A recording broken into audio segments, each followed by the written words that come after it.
You can hold a spear and it works in Shakespeare. I've done it and had to do quick changes in the back. Hi, everybody. Thank you for joining us both in person and online tonight. We're really happy you are here.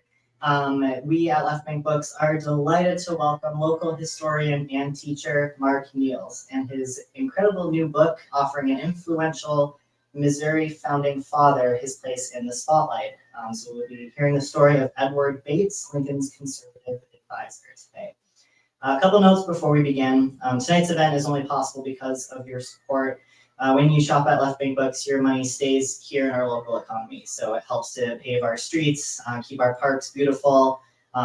Your tax dollars do everything from schools to libraries. And of course, it helps us out as a bookstore and allows us to stay open, sell books, and put on events such as this.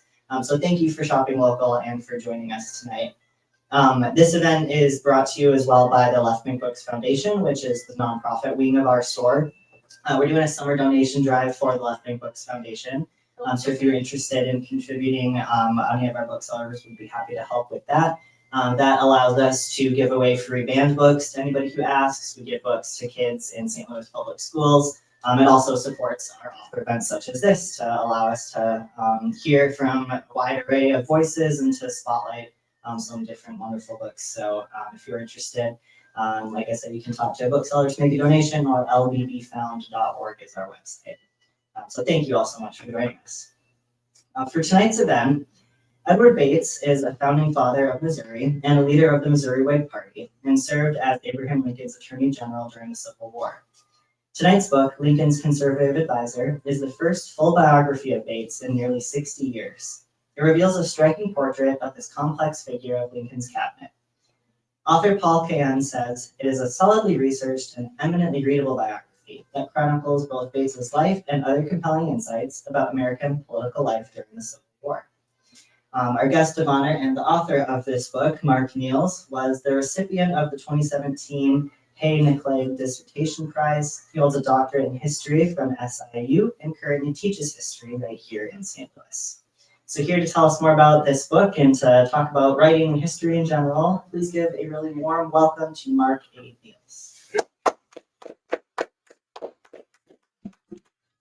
Thank you very much.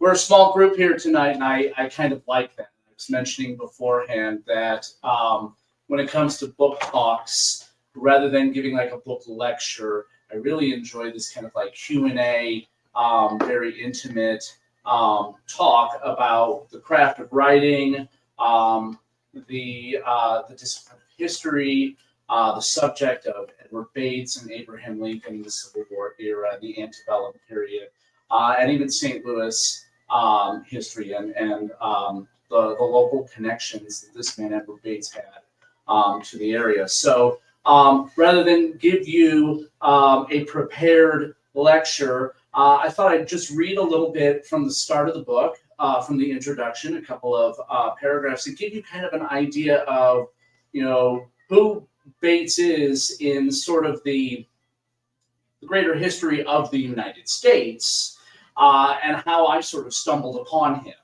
And then I will open it up and we'll just do a Q&A and we'll just have a little discussion here about a shared interest in history and reading and the like. So without further ado, I'll just start with a little bit from the introduction to the book.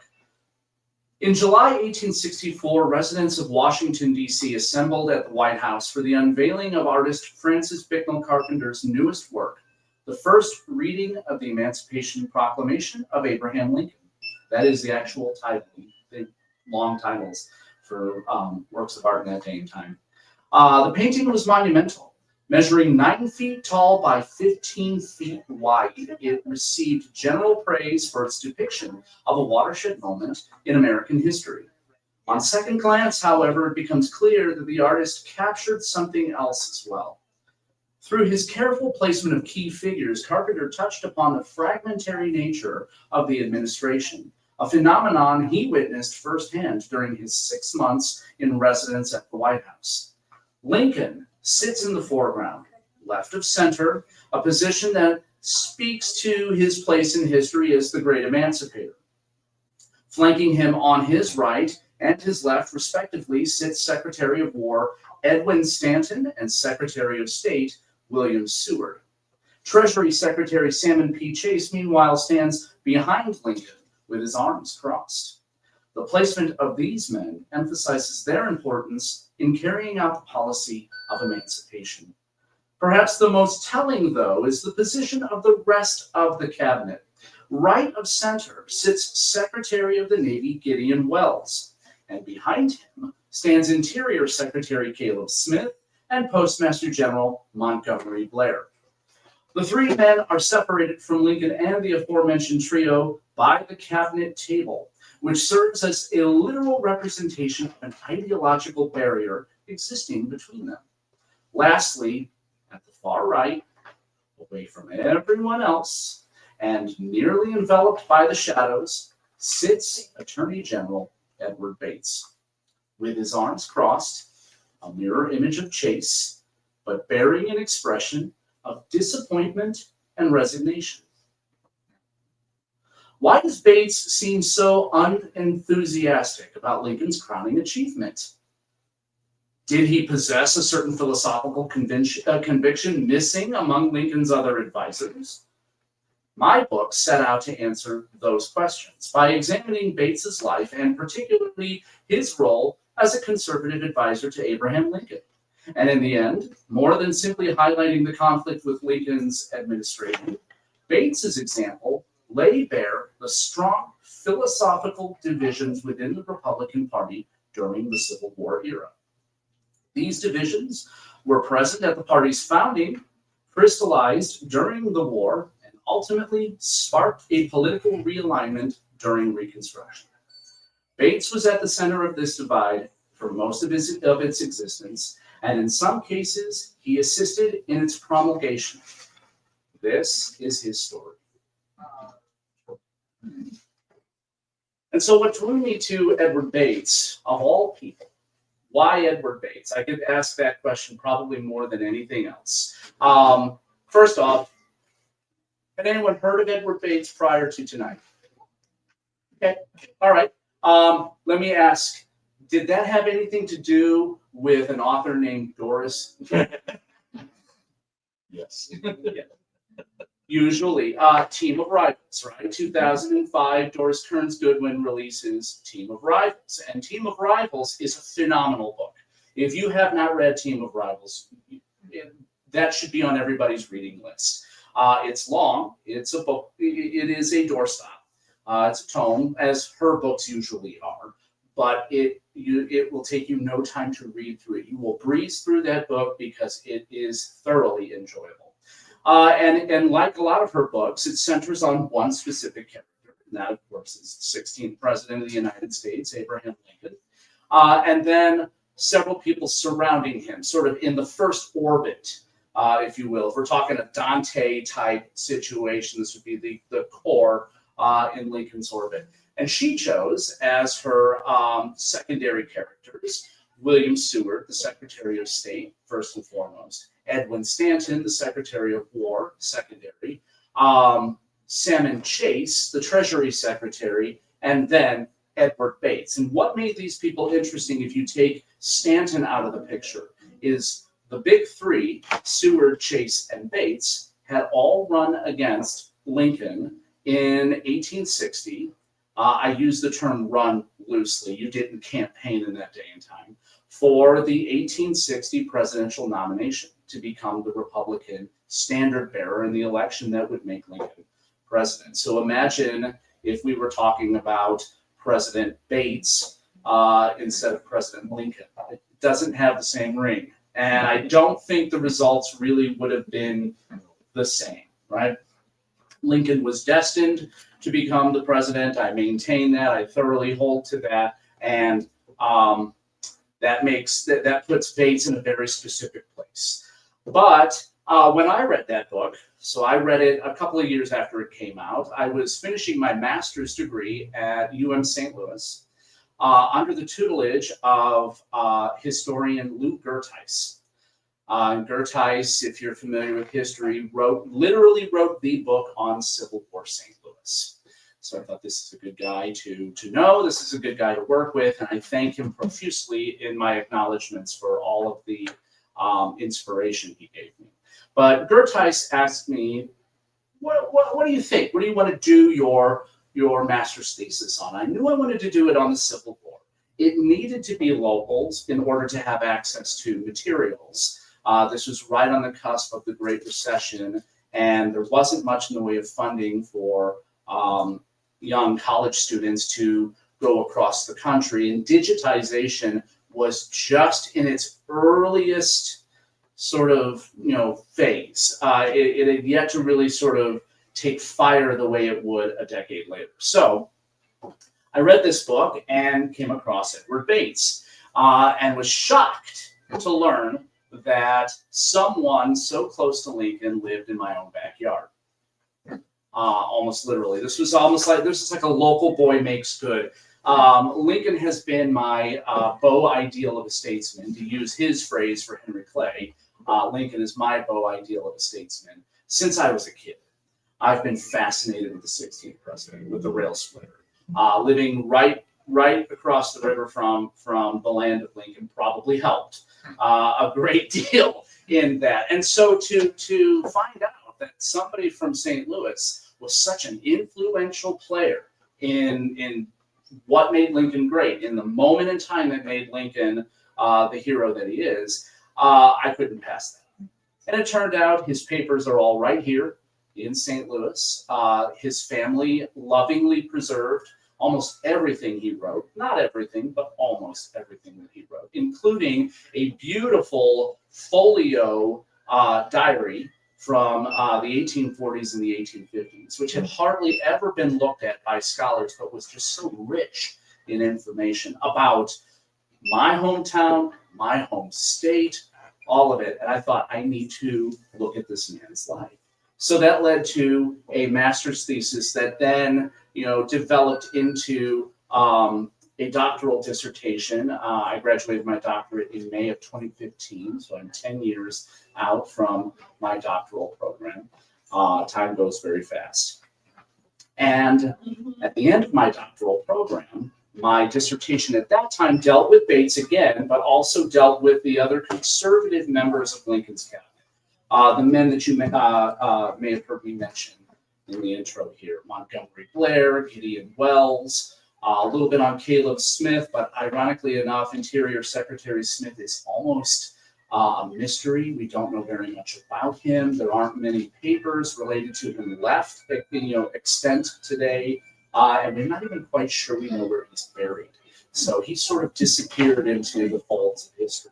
But the others, there's plenty of information on them, and I was able to write a doctoral dissertation on it. And a question was asked at my defense: what do you want to do next?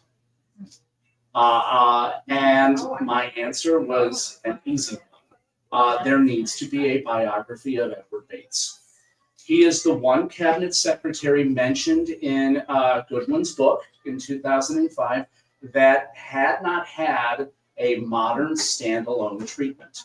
There are several volumes on Seward, several on Chase. Those are probably the two big ones. Stanton ranks up there as well. And particularly during the sesquicentennial, which ran from 2011 through 2015 of the Civil War, a number of new volumes came out on these figures, but nothing on Edward Bates. And it turns out the only full-length volume ever written on the man was written by a scholar named Marvin Kane. Great book.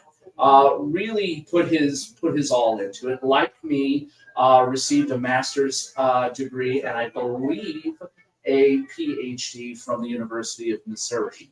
I've read his master's thesis, and he wrote in the centennial of the Civil War back in 1965, the only extant full-length volume on Edward Bates, called Lincoln's Attorney General.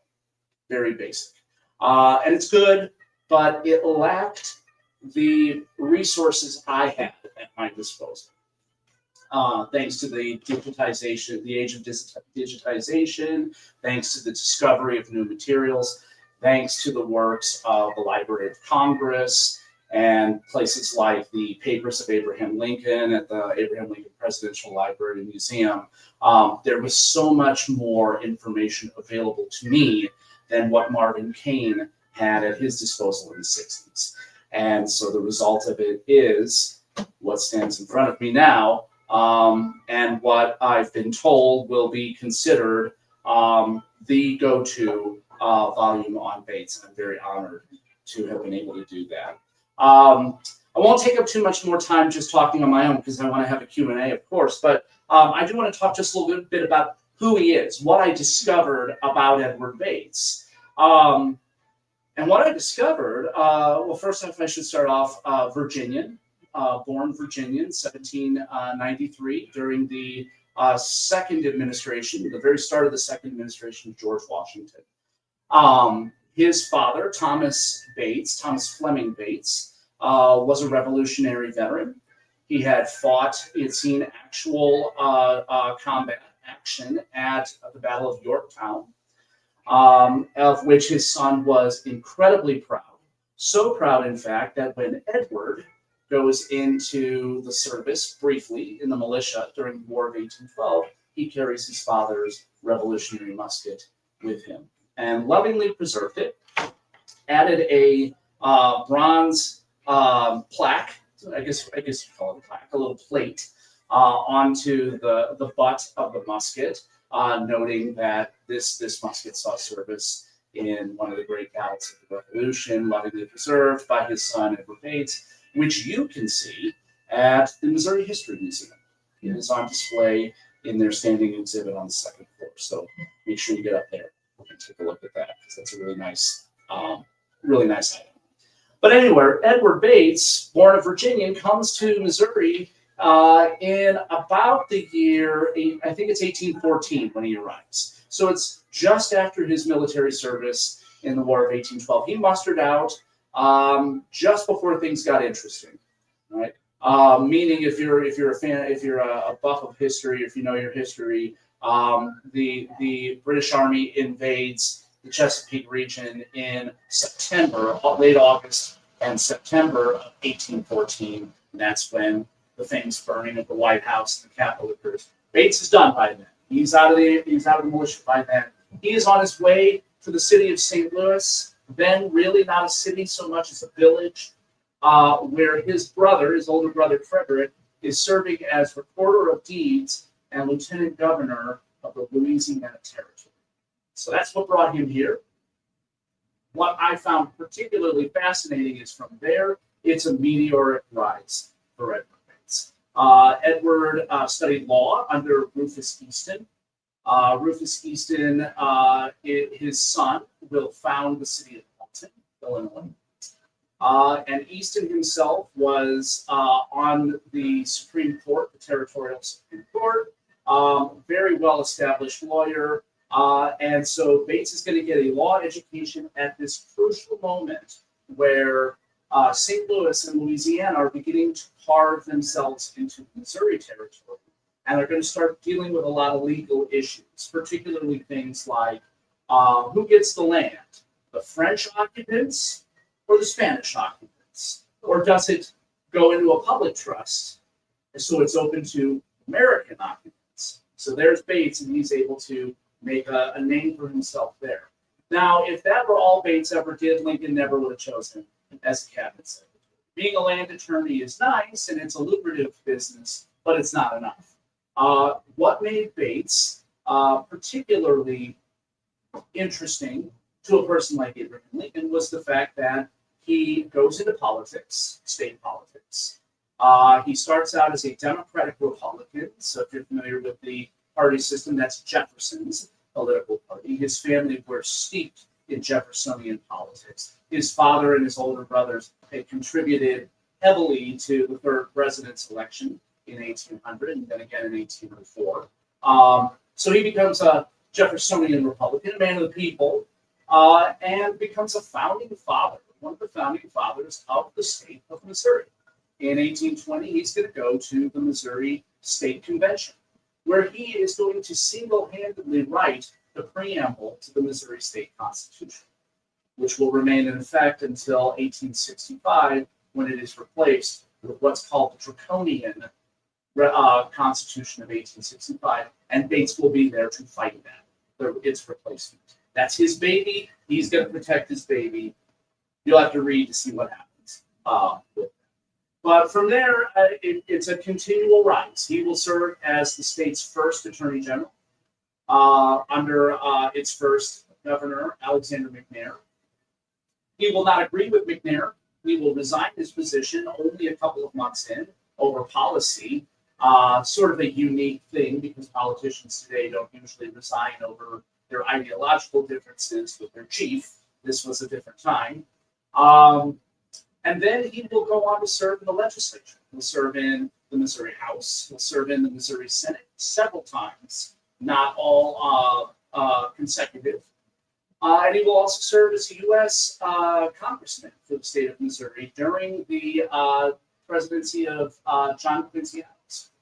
He will leave when Jackson comes in, and Jackson comes in. He will despise Jackson with every fiber of his being, which is going to make him influential in a couple of years as a leading member of the Whig Party. So he's a Whig. And if you know Lincoln history, Lincoln's a Whig. And there's the connection. They're going to meet in 1847 when Edward Bates is invited to chair the convention in Chicago called the River and Harbor Convention. And at that convention, he is going to take the stand, the Dias, and give a rousing speech in favor of Whig economic policies. Really kind of boring stuff, but in that day and time, speech making was everything. It was theater at that time. So people apparently, from what I was able to discover, put their pencils down. They were so enraptured by this speech. So much so we have no actual record of the speech he gave there. His most important speech, I call it the forgotten speech. So we have recollections of the feelings of that speech, but we have no actual words from Bates himself. He gave it extemporaneous. Really phenomenal stuff. And Lincoln is there. So Lincoln's applauding and clapping along, enthusiastic with all of this. Then Lincoln is going to go off and do what he does, and he's going to become the national figure that he becomes. Bates is going to recede a little bit in the 1850s, but he's going to become an influential lawyer defending Black Americans in St. Louis who are, I'm going to use the word illegally, although maybe extra legally defined as enslaved persons. There is some sort of technicality that makes their enslavement possibly illegal, and he's going to defend them in courts of law and see to some of their emancipation, some of their manumissions, which is interesting considering that Bates himself is a slave owner. Bates will see the light. He will free all of his slaves by the time of the 1860 census. At about that time, Bates is going to become a vocal critic of things like slavery in the territories, the Mexican-American War that had happened, the Dred Scott decision. And of course, that brings him into the Republican fold, though he will never call himself a Republican. He'll always say he's a Whig. To the day he died, he claimed himself to be a Whig. Lincoln will take notice. And after the 1860 convention, Lincoln summons him to Springfield in December 1860, right around the time that the secession convention is meeting in South Carolina. Bates is in Springfield talking about secession, the illegality of secession with Abraham Lincoln. And from there, he'll be offered the attorney generalship, and it's off and running to the Civil War. So a local boy makes good, an incredibly influential figure that nobody really ever bothered to talk about. I didn't learn about him in high school. I didn't learn about him in college. And that's a shame. So I'd like to open it up. I'd like to talk with you more and answer questions than talk to you. So, and tell me your name. Yeah, Mick Wellman, yeah. You mentioned he was conservative. How was he conservative? And I guess the hypothetical question, how would our country be different had Lincoln not chosen Bates to be in that role? Sure. How would things have changed if he was not there? Yeah, two really good questions. So let's take them in order. So conservatism is, I found, a really difficult term, more so than I ever thought it would be. I was writing my dissertation on conservatism in the 2010s, right around the time of the Tea Party movement, when it would be really easy to try and define conservatism through a modern lens. Very easy to identify what it means in a modern term. Very difficult back then. Because if you ask somebody in the South, a secessionist, if they're conservative, they're going to say, damn right. Because they're going to say, I'm hearkening back to, my forefathers who fought and died against tyranny. Yeah. And this is our right to rebel. So what I found very interesting was my dissertation was one of the first attempts to tackle what it meant. And the only way I could do it was to define conservatism in the North. I had to leave the South out, because if you bring the South in, it muddies the waters just too much. And ironically, since then, there have been a couple of books on conservatism in the Civil War that have been released. They all do the same thing. You have to focus on it regionally. So what does it mean to be a Northern conservative? Well, a Northern conservative is a person who has roots in the revolutionary generation. Usually it's an older individual. Not surprising, even in modern times, they say conservatism generally takes hold in a person in their seasoned years, usually middle age and up.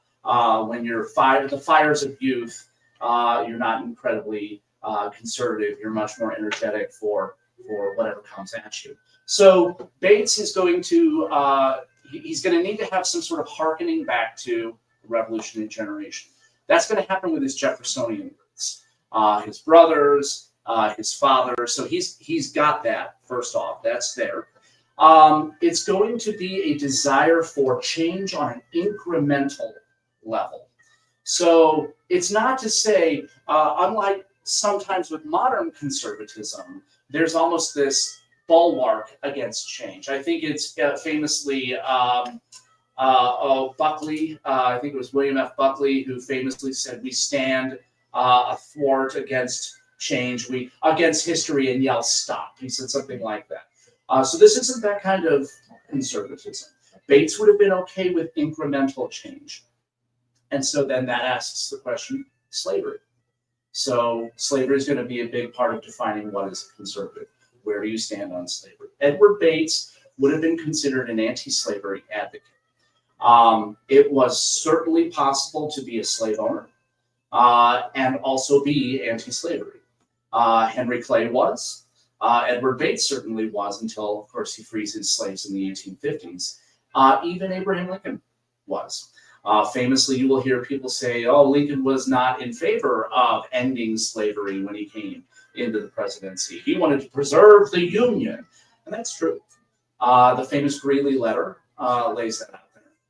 And Bates would have been okay with Lincoln's position there, and was. In fact, Greeley and Bates were very close. In fact, Greeley first supported Bates before he supported Lincoln in 1860. So that tells you something there. And then the idea here is what happens with emancipation. Where are conservatives when Lincoln decides, nope, no more just saving the Union now, as he says, we are going to have a new birth of freedom. Okay, where are the conservatives there? And that's where the deviation happens. Lincoln becomes less of a conservative. The conservatives are left behind. So Bates believed that emancipation, if it were to happen, needed to happen on a gradual level, slowly. In fact, he thought that it would take until 1900 to rid the country of slavery in its entirety. It needed to be compensated. So loyal slave owners had nothing to do with this rebellion, Bates would say, and therefore should not be punished for the bad deeds of other enslavers. So we needed to be careful about that and make sure they were compensated, rather than this sort of military confiscation, which was happening. So that's sort of where conservatism lies. Now it becomes more interesting during Reconstruction. You see people like President Johnson, Andrew Johnson, who I would consider a conservative. His views were incredibly conservative, and that has to do with equal rights. And their base is very much opposed to the idea of equal rights, legally, enshrining equal rights. He doesn't think that is a job that the federal government is empowered to do. So if we were talking like the 1960s, he probably would have been somewhere. He wouldn't have been a Wallace supporter, but he might have been a Nixon supporter, at that time. And then I beg your pardon. Tell me that second. The second part was, what influence did he have on the Lincoln administration? How did he affect that, and which affected the country and our history? Sure. Yeah. And I think you were saying, well, how would we be if he hadn't been there? Well, Edward Bates is going to be incredibly influential earlier on, less so toward the end, more so in the beginning of the war, particularly when it came to Lincoln's policies surrounding habeas corpus.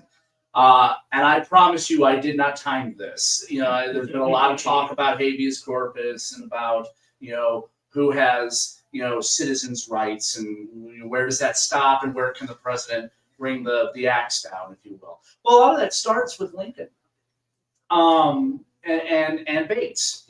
So in case you don't know, the context of this is that in 1861, 4 states chose not to secede. 4 slave-owning states chose not to secede: Missouri, Kentucky, Maryland, and Delaware. Little bitty Delaware. Most people forget about Delaware. In fact, Lincoln himself forgot about Delaware. His thought was, leave Delaware alone, it'll take care of itself. And it did. But the other 3 were problematic. And of course, ironically enough, Bates is tied to one of those, right? Missouri. That's a whole story unto itself. But as far as habeas corpus goes, it deals with one state in particular, and that's the state of Maryland. And Maryland is buffeted by winds from both directions, from the north and the south. And if you've ever been to Maryland, it's still that way today. It hasn't changed all that much. But what happened was Baltimore had suffered a series of riots. The first one happened right before the inauguration, where there was famously an attempt on Lincoln's life, one of the earliest assassination attempts. He thwarted that by going through the city on a special train ahead of the presidential special, so sort of in disguise. He got through, and so the mob was kind of tricked into thinking he was on the presidential train. He was already in Washington. So he handled that one that way. But Lincoln resolved at that moment in time, because the press just wrote him for that. It's a coward at a moment when we needed a very strong leader. He resolved that he would never again shirk from danger. So the second problem with Baltimore happens right after the fall of Fort Sumter, April 19th, 1861. In fact, the same day that the heroes of Sumter are arriving in New York City on board a steamer out of South Carolina, down in Baltimore, a contingent of Massachusetts troops are coming through the city, and they are pelted first by stones, and then someone fires a shot. Some idiot always fires a shot, and the whole thing went to pot. Several people were killed. Some civilians were killed. A couple of men in the army were seriously wounded. I think 1 or 2 of them were killed or eventually died of their wounds. And then what happens after that is the mob goes crazy and starts tearing up the railroad tracks leading into D.C. and starts burning the bridges going into D.C. And now we've got a real crisis on our hands because 2 days earlier, Virginia seceded. So Washington is surrounded. And Lincoln cannot allow that to happen. So what does he do? He famously suspends the writ of habeas corpus on a military line that he lays out on a map that stretches all the way up on a railroad line through Maryland and into Pennsylvania. Anybody suspected of any sort of illegal activity or what he deems or his military deems is illegal will be arrested. And they will be held in prison without benefit of charge or trial. That's what habeas corpus does. Some people aren't going to like that too much. One of them happened to be a guy named Roger Brooke Taney. If you don't know that name, that's the Chief Justice of the United States Supreme Court and the author of Dred Scott. Well, Taney is going to issue a ruling in chambers. It's called an in-chambers ruling. It wasn't a Supreme Court decision. It was solely a decision done by him as the district judge for the district that encompassed Baltimore, Maryland, where a certain individual named John Merriman, who was a rabble-rouser and had been burning bridges, is being held captive at Fort McHenry, the famous Fort McHenry of the Star-Spangled Banner fame.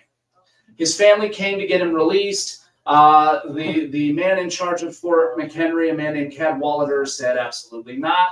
I have the order to suspend the writ of habeas corpus here. Your writ of habeas corpus is nothing but a piece of paper. And so Taney, incensed, issues a ruling in chambers.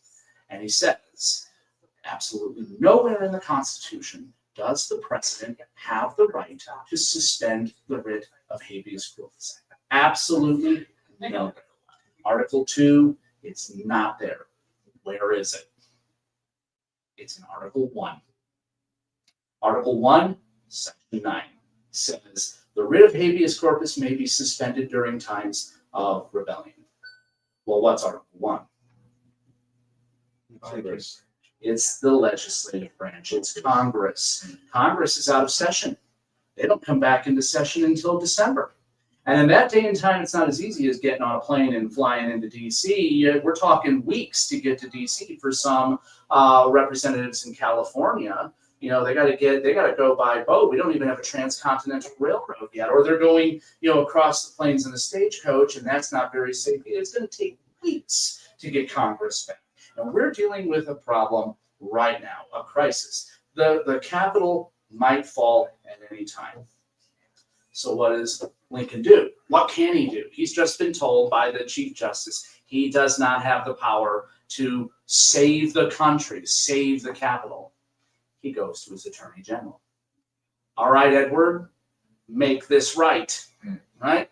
Make this. You need to issue an opinion that counters the Chief Justice and rationally gives me that power to have emergency powers in a time of war, in a crisis, to save the country. Today, you just look to the War Powers Act, right, from the 60s. It's a nuclear age. If a nuclear missile is coming at us, of course the president has to have the power to act. He can't go to Congress and ask a committee to debate before he does something. He's got to be able to launch countermeasures immediately.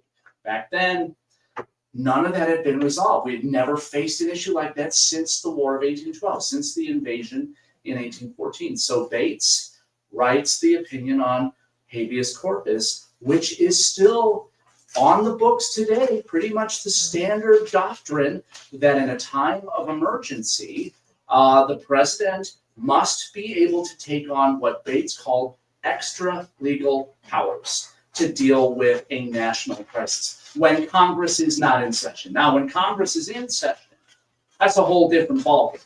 Bates says you have to go to Congress, you have to get their approval. They have to suspend the writ of habeas corpus. But when they're not there, you essentially are the only other political branch of the federal government, political meaning elected, right? The judicial branch is a couple of judges in black robes sitting on a bench. None of them are chosen by the American people. They don't have that political power. And clearly the founding fathers wanted that power reserved to a political branch to hold into the American people. So Bates says, you've got it, use it. And Lincoln does. He ignored Taney. He went ahead with Bates's opinion, And when Congress met for a special session on July 4th, 1861, he asked them to retroactively grant him this power to suspend habeas corpus. They gave it to him for the rest of the war. And he would use it periodically. Thus, he was able to quash dissent in certain areas. Most famously, the most famous example of Lincoln quashing dissent is the case of Clement Vallandigham. If you've ever heard that name, you'll never forget it. Vallandigham. It's such a great name to roll off the tongue. And when you see pictures of this guy, the name befits the man, right? They had such great names in that day. We need politicians named Vallandigham, right? So Clement Vallandigham is going to be arrested because he is a dissenter in Ohio. And Lincoln is going to banish him to the Confederacy. They say, all right, you like the Confederates so much, be my guest, go live among them, and banishes him to the South. And so he won't stay there. Vallandigham's a northerner. He's going to go to Canada instead and run for Ohio governor in absentia. Yes. He loses, but he tried. So Bates is crucial to that, right? Without Bates, would we have still had a decision that gave Lincoln the power of habeas corpus? Probably. It turns out that Bates relied very heavily on a previous attorney general who was then in Congress, a man named Reverdy Johnson, who was senator from Maryland at that time.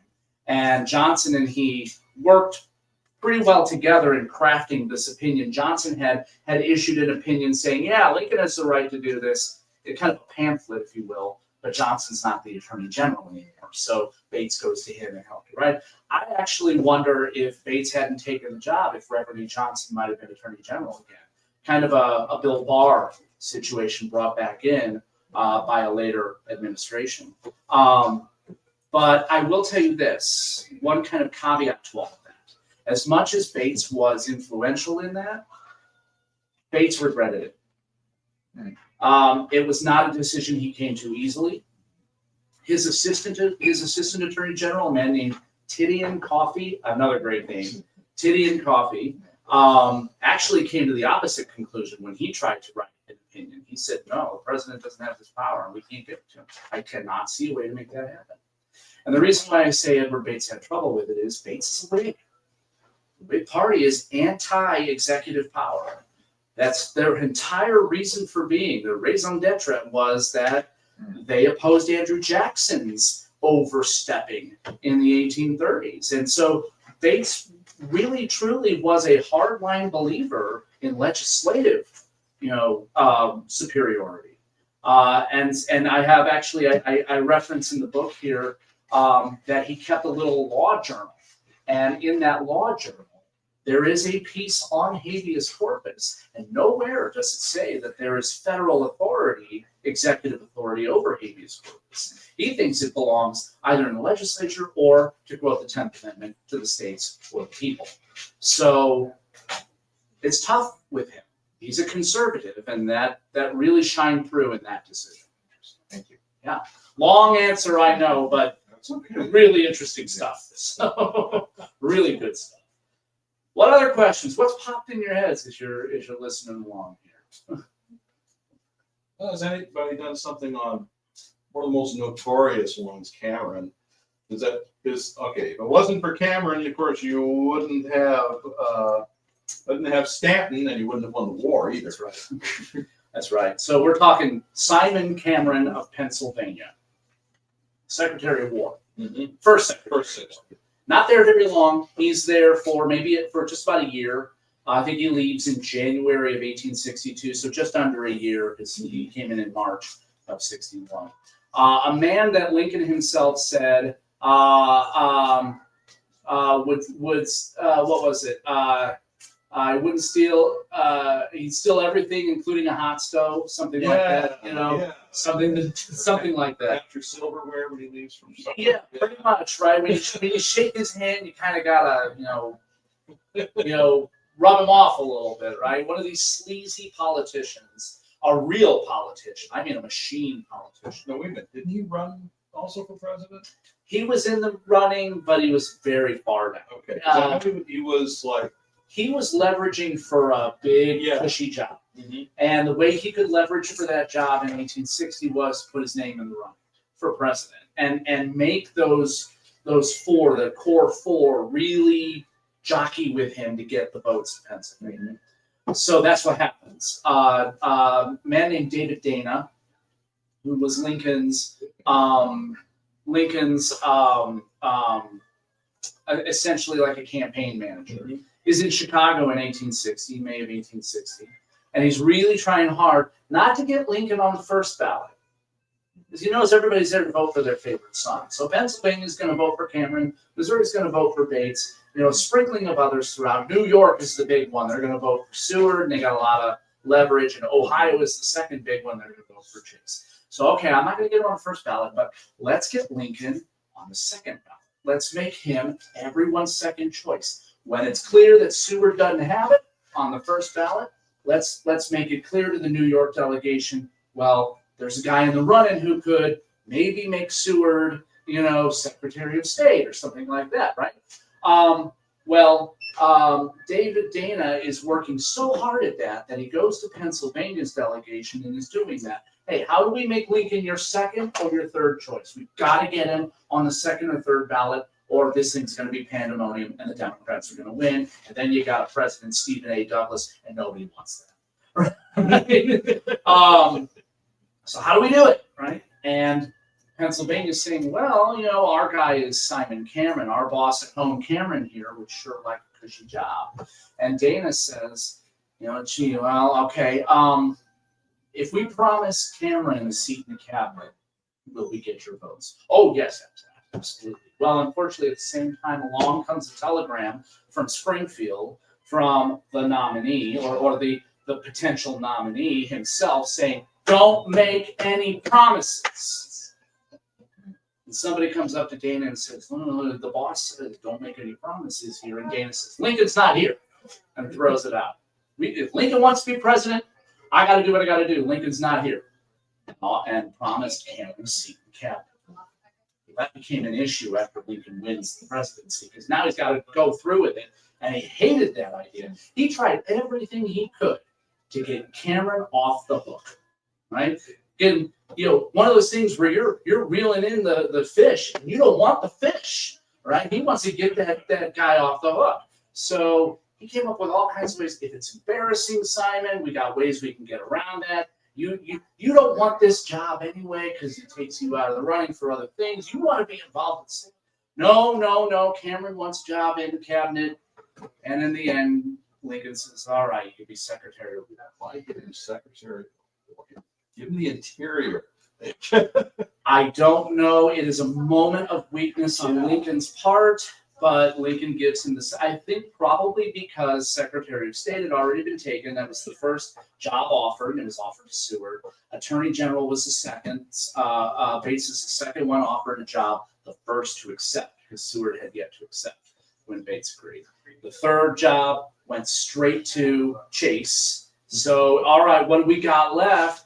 Cameron's not going to take Postmaster General. He's not going to take Interior. It's got to be more. So he puts him in, and he wonders if, I think Lincoln wonders if maybe he can sort of run as commander-in-chief the affairs. He's going to do Winston Churchill. And it does not work out for him. Lincoln can't do that. He needs help. He's not a war man. He's not a military man. The only military service he ever saw was in Illinois during the Black Hawk War. And he said he spent the whole time fighting the mosquitoes. So that's not exactly who you want in charge of the grand armies of the Republic during Civil War. But anyway, so Cameron is there until January of 1862, and it turns out that Cameron was as sleazy as everyone thought he was. He made a lot of contracts for friends of his, and a lot of military contracts for railroad tycoons. It got them rich at the expense of these poor, souls going off to fight at Bull Run and some of the later battles. There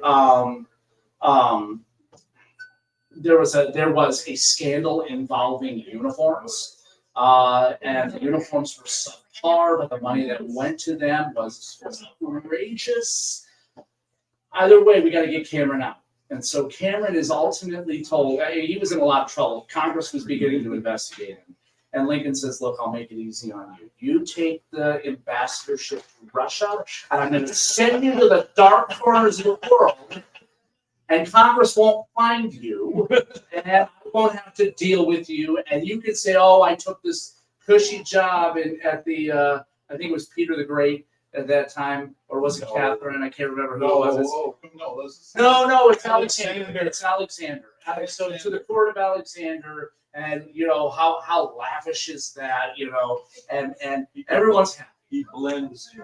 Yes, he does come back. He does get reelected senator of Pennsylvania. He goes back to He still owns the hey, machine. when you're in the Congress, they don't want to investigate their own. So that's where he goes. So why did he choose Cameron? It was political expediency. Yeah, all the way down, all the way to the end. It was political expediency. Lincoln's a great politician, guys. Don't underestimate him. He is, usually held as our great ideal of what we want American statesmen to be. But that man knew politics, and he knew how to work people, right? And Cameron is an excellent example of that. People tried to work him too. The incoming Secretary of War was Edwin Stanton. Yeah. And Stanton believed he could work Lincoln, and found out to his detriment that wasn't true. Because Lincoln could also, as easily as Lincoln could work people, Lincoln was not always worked by people either. So Seward thought he could work. And they all thought they could.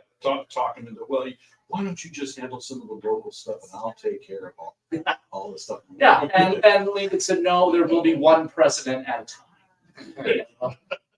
Seward thought he was going to be a like prime minister, almost like a Walpole or something like that. And I think he even used that example.